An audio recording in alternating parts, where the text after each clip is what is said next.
joining me live now is Liberal MP Tim Wilson. Tim, good morning to you. Thanks for joining us. So you call a spade a spade. Was China behind this recent run of cyber attacks on Australia? Well, I don't have the information available to me, but it seems pretty clear from the Prime Minister's statement that there are only a very small number, exceptionally small number of countries that could conduct such an attack or a series of attacks. Obviously, some of them are our allies, like I'm sure the United States could do so, but no one's, I think, imputing that the United States would do so. And after that, the list becomes very, very small. We've seen Peter Jennings from ASPI come out and make it clear he thinks it is China, and I don't think that would shock anyone.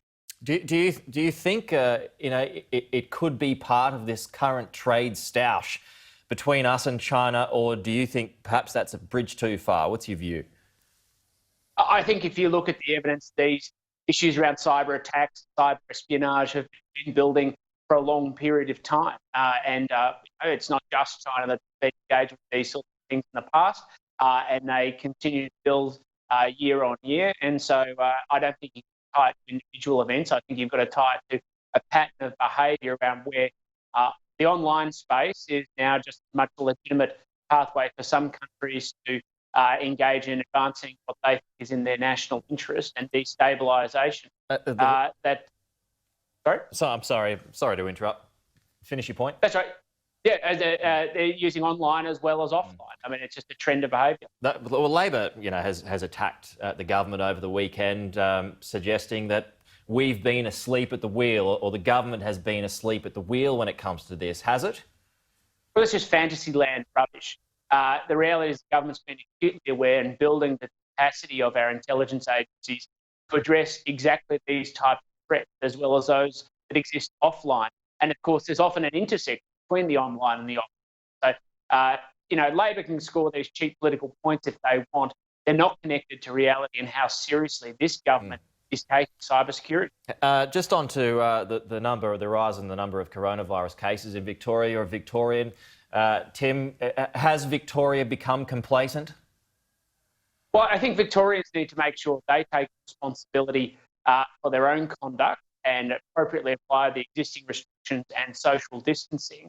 But in addition to that, the state government's going to step up too. The reality is they've been distracted by their own internal investigations of corruption when they should be focusing on COVID quarantine. And now we're facing a very real challenge where we may face an outbreak in Victoria, and it's up to the state government to set the standard, to focus squarely where its job should be, rather than focusing on power games internally. Is it right for Daniel Andrews to reverse the rules of restrictions? Well, these decisions have to be informed based on health advice, as well as, of course, the impact on Victorians. I'm disappointed. Other Victorians are disappointed that we face this situation, and I can tell you a lot of those small businesses that were ready to go open up in, particularly pubs and restaurants and cafes, are now basically having to control the number of customers they have and not able to get back on their feet. Well, for a lot of them, it won't be viable to open in a business environment. Well, and what about, how much concern do you have for the AFL? You've got these players that are, spitting and hoiking everywhere in the midst of a pandemic. Do you have concerns that the problem could be more widespread when it comes to the AFL?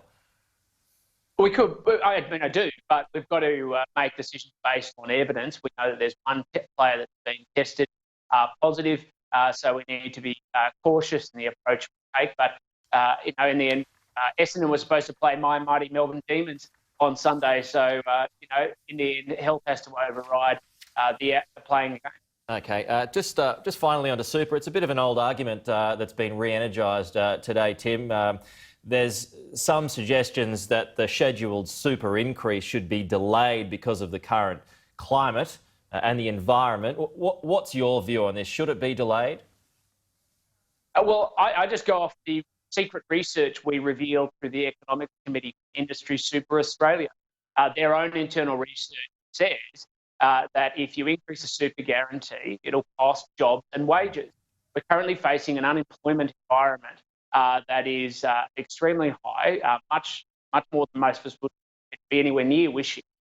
I want to get Australians back in jobs, and I want them to be well-paid jobs. I don't think the objective should be to increase the salaries of people already in jobs or the super guarantee be in jobs when we've got unemployment so high. So you are against that increase now or totally?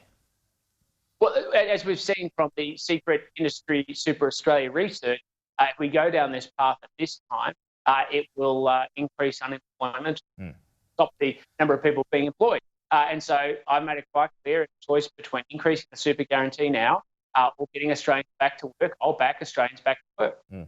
Well, Labor, again, we bring up Labor. It says that the backbenchers who have been identified today as being against the rise in the super guarantee are using the COVID-19 crisis as a way to undermine the current super system. Well, Labor really needs to step up and get away from their puppet masters within part of the organised capital of the industry super system and actually do what's in the best interest of getting Australians into jobs. When industry super's own research said that if you increase the compulsory super guarantee, it will slow down the number of people getting back to work and slow down and come at the expense of wages. You've got to understand the question where the Labor Party's priorities are. Do they want Australians to get back to work, or do they want to just funnel more cash into entities that they have an influence over? Okay.